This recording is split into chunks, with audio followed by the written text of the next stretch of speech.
지금 보시는 나라는 뉴질랜드입니다. 청정 자연국가라는 이미지뿐만 아니라 우리에게는 유학국가로 인기가 높았죠. 미국은 너무 멀고 비싸서 그런지 뉴질랜드를 많이 찾았는데 하지만 최근 몇 년 새 유학생 규모가 크게 줄었습니다. 그러다 보니 뉴질랜드 입장에서는 이 정부 차원에서 장점을 적극 홍보하는 등 유학 산업을 독려하고 있습니다. 새 학기를 앞두고 유학에 관심 가지신 분들 많으시죠? 정창원 수레 특파원이 뉴질랜드 유학 시장을 취재했습니다.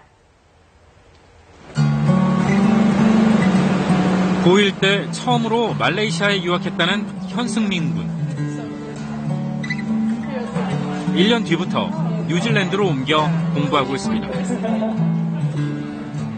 여러 나라가 있는데 그중에 뉴질랜드를 선택하게 된 이유는? 가장 큰 이유는 비용적인 건데요. 그 부모님들께서 이제 많이 비용 면에서 많이 부담스러워 하셔서.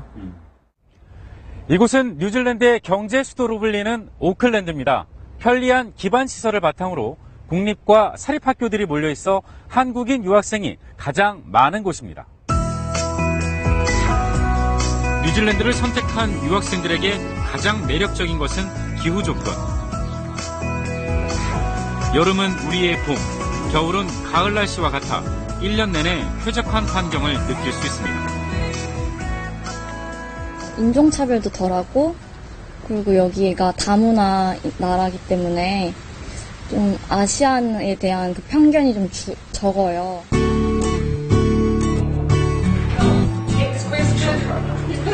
특히 한국의 획일적인 입시 강요 문화에 지쳐 뉴질랜드 유학을 결정했다는 학생들이 많습니다. 한국은 너무 이제 항상 앉아있어만 되는데 여기서는 사람들이랑 대화하는 게 훨씬 더 많아요. 그래서 더 즐겁게 할 수 있어서 좋아요. 뉴질랜드는 그래도 공부하는 면에서 되게 자유롭거든요. 근데 대학을 갔는데 이 과가 마음에 안 들어. 그러면은 과를 바꾸자. 이런 면도 되게 편하고. 그러다 보니 이곳에서 새로운 인생을 꿈꾸는 학생들이 적지 않습니다. 조용한 환경 속에 그냥 제 배경이 아니라 그냥 내가 누군가로 있을 수 있거든요. 여기서 어떻게 보면은. 한국의 한 중견 기술업체에서 부장으로 일했던 오승환 씨는 6살 난 딸과 부인과 함께 아예 뉴질랜드로 이민을 왔습니다. 애가 행복해하는 걸 보니까 아빠 입장에서는 부모들 입장에서는 너무 그게 좋더라고요. 그리고 그쯤에 또 저희 장모님이 오셨는데 장모님도 보시고 많이 좀 마음을 좀 놓으신 것 같더라고요. 뉴질랜드에서 가장 큰 규모의 사설 교육기관인 ACG. 초등학교부터 고등학교까지 60여 개 나라에서 온 학생 1000여 명이 공부하고 있습니다. Able to go to university anywhere. They could go back to Korea. They could stay in New Zealand, which has excellent universities itself. Some go to the United States, or they might go to Europe. 또 뉴질랜드는 영어권 국가 가운데 정부가 직접 교육 시스템을 엄격히 통제하고 관리하는 데 장점이 있다고 말합니다. 이곳에서 4년째 공부하고 올해 영국 대학 진학을 앞둔 박세환 군. 자신에게 어울리는 학교를 선택하는 게 가장 중요하다고 말합니다. 뉴질랜드 좋은 나라지만 이제 더 큰 미국이나 영국이나 이런 데 가고 싶잖아요. 이제 그러려면은 그런 시험 제도를 가지고 있는 학교를 가는 게 좋아요. 현지 교육 전문가들은 한국 학생들에게 보다 적극적으로 현지인과 교류할 필요가 있다고 조언합니다. About being open-minded and trying to get involved in different sports at the school and different activities so they get to talk to Kiwi kids. 오랜 유학 생활을 경험한 현지 대학생들은 타국에서 겪는 외로움을 슬기롭게 극복해야 한다고 말합니다. 한국에서 오는 친구들한테 자주 얘기하는 건데 좀 본인을 외국인들 사이에 이렇게 빠뜨려야 되는 것 같아요.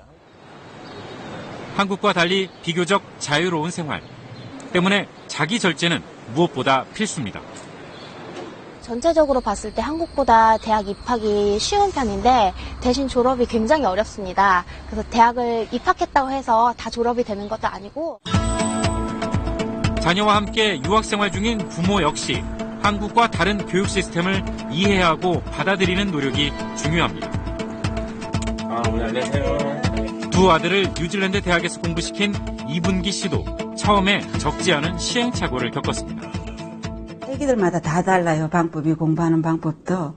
그에 맞춰서 이런 방법을 해주는 게 자기들의 학교 생활이고 여기서 라이프를 잘 즐길 수 있으면서 살아갈 수 있는 것 같아요. 이곳 뉴질랜드의 한국인 유학생 수는 2011년 만여 명에서 2012년 7,000명 수준으로 크게 떨어졌습니다. 과연 어떤 이유 때문이었을까요? 여기엔 몇 년째 계속되고 있는 세계 경기 침체와 뉴질랜드 달러 강세에 따른 유학 비용 증가의 영향이 큽니다. 또 지난 2011년 2월 발생한 크라이스트 처치 지진으로 180여 명이 숨지면서 불안감이 커진 점 등이 복합적으로 작용했습니다. 한때 뉴질랜드의 핵심 산업으로 꼽혔던 유학 산업이기에 정부의 고심이 커졌습니다. 결국 비자 발급에 필요한 건강검진 비용을 줄이고 비자 처리 시간을 단축하는 등 관련 대책을 내놨습니다. 또 워킹홀리데이 지원자와 방문객 비자를 가진 사람들도 길게는 6개월까지 어학연수를 받을 수 있게 했습니다. 이를 통해 현재 2조 2천억 원 수준인 유학 산업을 2025년까지 2배 이상 키운다는 계획입니다. We rank between 3 and 5th on English, mathematics and science. So across the whole part of the education system, the quality is high and it's consistently taught. 이미 뉴질랜드의 유학 장점을 알리기 위한 마케팅을 대폭 강화했습니다. 올해부터 4년 동안 해마다 87억 7천만 원 정도가 투자됩니다. 사립학교들 역시 적극적인 홍보에 나서고 있습니다. Common with the United States and the UK, in New Zealand, private sector schools offer a better service standard. 나아가 유학 관련 사기 등을 막기 위해 모든 교육기관에 대한 평가 결과를 4등급으로 나눠 공개하고 있습니다. 1, 2등급 교육기관에는 학생에게 특혜를 주는 대신 3, 4등급 교육기관에는 학생 비자 발급이나 연장 등의 불이익을 주기까지 합니다. 1등급 학교들 학생들한테는 공부를 하시면서 이제 파트타임으로 주 20시간씩 이제 일을 할 수 있는 그런 또 권한 같은 게 또 주어지거든요. 이제 특권이죠, 한마디로. 그리고 장기적으로 유학생들에게 쏟는 지원과 관심이 국가 이미지 향상에도 도움이 된다고 뉴질랜드 정부는 판단하고 있습니다. Students that have been to New Zealand and either gone home or gone somewhere else, making sure that they act as our brand ambassador, if you like, about. 쾌적하고 선진화된 교육 환경. 정부 차원의 엄격한 교육 시스템 관리.